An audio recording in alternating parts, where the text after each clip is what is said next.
Karl Hans Strobl was an Austrian writer born in Bohemia in old Austria-Hungary who wrote anti-Czech novels about students and ethnic tension in Prague, who had his novel Kamarad Victoria banned from being sent untransported by the Czechoslovakian post, and who was finally expelled from Czechoslovakia for the speech he gave at the burial of former court Hofrat and school inspector Dr. K.F. Vrba in 1933. That same year, Strobl joined the NSDAP, and at the Anschluss of Austria became the regional manager for the Reichsschriftungskammer Wien, or the Reich Chamber of Writers in Vienna.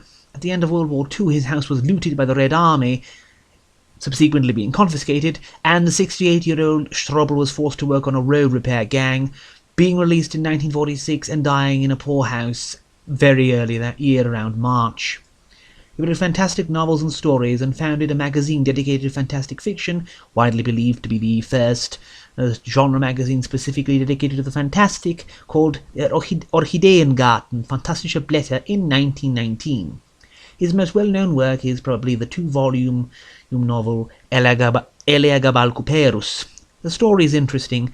A benevolent alchemist/magician does battle with an amoral billionaire, where most of the attention is on people taking part or suffering in the conflict. Sadly, the plot thread of Thomas Bezug, apparently the richest man in the world, attempting to take control of all air on the planet, is cut short after going on in the background for most of the novel, only to be replaced with a near-apocalypse scenario where everyone thinks a planet will collide with the Earth and all hell breaks loose. It's still all engaging, but one cannot but imagine how the former plot thread could have possibly played out. The title character, despite appearing in the novel far less than its actual protagonist, the near-feral poet Adalbert Chemilasso, is nevertheless a very engaging and sympathetic character. The book ends on an optimistic note with several bloody asterisks, but overall it's not unpleasant to read, only will take a significant amount of time to do so, given its length of around 700 pages. The book was adapted into a movie in 1920 under the title of Nachtgestalten. I've not been able to find the movie or verify if it still exists. I've only managed to find a handful of photos and a short description online. It seems the fantastic air scheme was retained, but there is no mention in the summary nor available cast list to suggest that the magician Eleagabal Kuperus, titular character of the original book, even appears in it. Bezug is played by Paul Wegener, director and actor who famously portrayed the Golem in 3 silent films, 2 which are now lost. Carrying the irony further, the director of this movie was Richard Oswald, an Austrian Jew who had to flee Germany in 1938.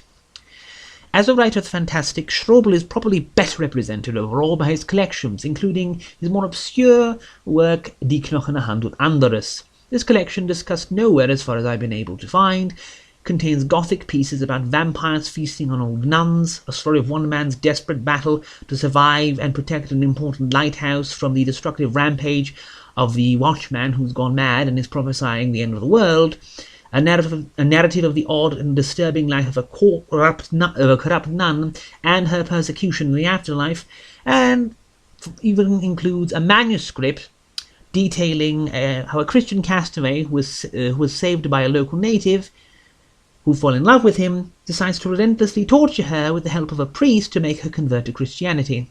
It's all good stuff and worthy of attention. Strobl himself is seeing a minor revival, with some of his works seeing a reprint, including both Kuperus and his collections Lemuria and the Eingebungenes Arphaxat. If you want to read the former, I suggest either getting the Kindle version or getting it for free from the official German Gutenberg page for Strobl, managed by Der Spiegel magazine, because the print editions that came out in 2011, well, can run up because I believe Volume 1 has long sold out and is rather hard to find, alone going for about €20. That's it for now, and I'll hope to see you again in the near future.